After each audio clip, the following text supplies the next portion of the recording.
ሰላም ጤና ይስጥልን የብስራት ዩቲዩብ ቻናል ተከታታዮች እንደምን ቆይታችኋል? የመረጃ ሰዓታችን ተጀምሯል። ከመረጃዎቹ ጋር ነው ሚካኤል ፀሐይ አብራችሁ ቆያለሁ። ከሀገር ውስጥ መረጃ ስንጀምር በወላይታ ዞን የ8ኛ ክፍል ክልል አቀፍ ፈተና ውጤት መሻሻል ቢያሳይም 22 ትምህርት ቤቶች ግን አንድም ተማሪ አለማሳለፋቸው ተነገረ።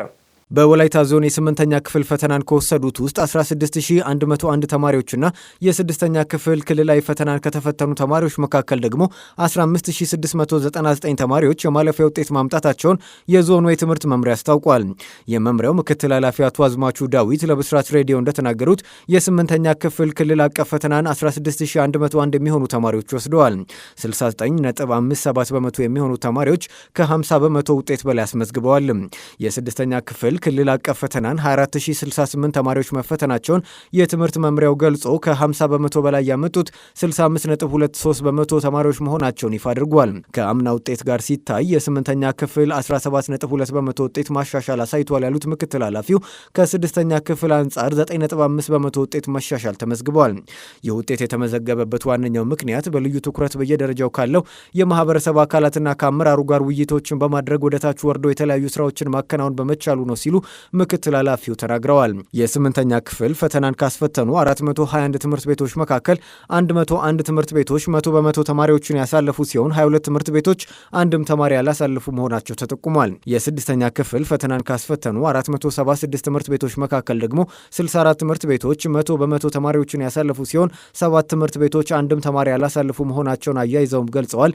ዘገባው የቅድስት ደጀኔ ነው። ከ1 ሚሊዮን ብር በላይ የሚያወጣ ንብረት የሰረቀው የሆስፒታሉ ጥበቃ በ7 ዓመት ጽኑ እስራት ተቀጣ።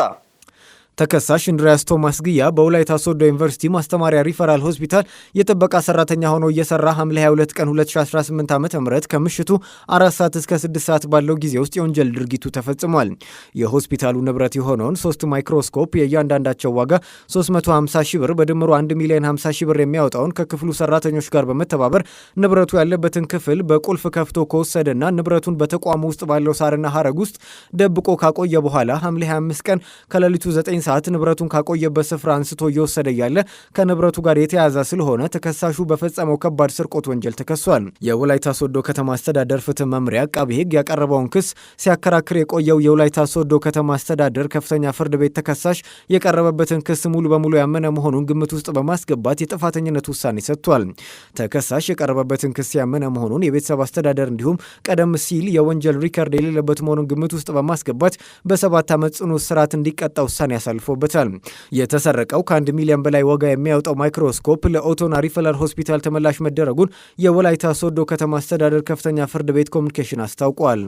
ከብስራት ዩቲዩብ ቻናል እየተከታተላችሁ ያላችሁት የመረጃ ሰዓታችን እንደቀጠለ ነው። ወደ ውጭ መረጃዎቻችን ስናልፍ የኮመንዌልዝ ጨዋታዎች ከተጠናቀቁ በኋላ የፓኪስታንና የኡጋንዳ አትሌቶች መጥፋታቸው ተነገረ።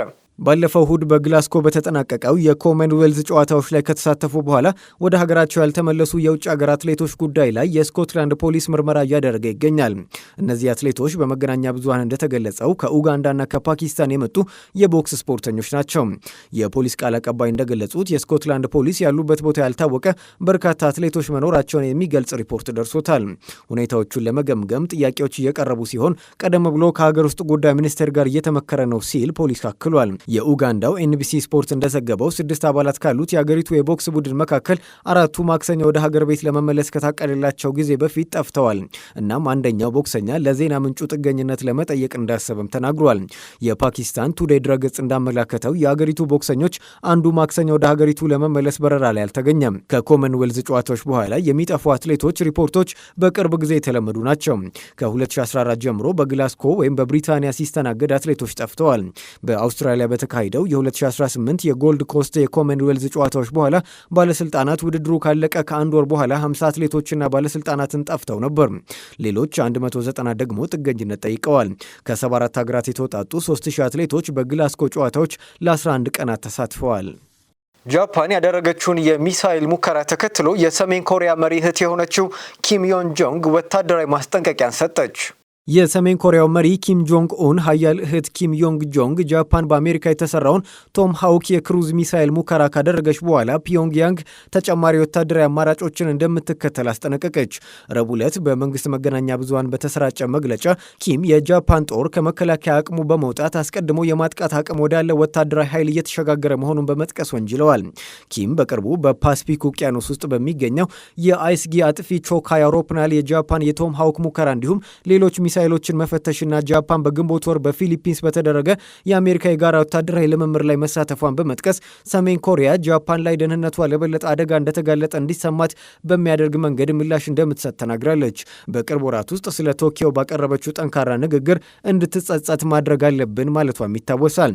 ኪም ዩናይትድ ስቴትስ በቶም ሃውክ ሚሳይሎችን በማቅረብ ለኦፕሬሽናቸው መርከቦችን በማሻሻልና የሚሳይል ሙከራዎችን በመደገፍ የጃፓን ወታደራዊ ግንባታ እንድታሳድግ አድርጋለች ብላ ከሳለች።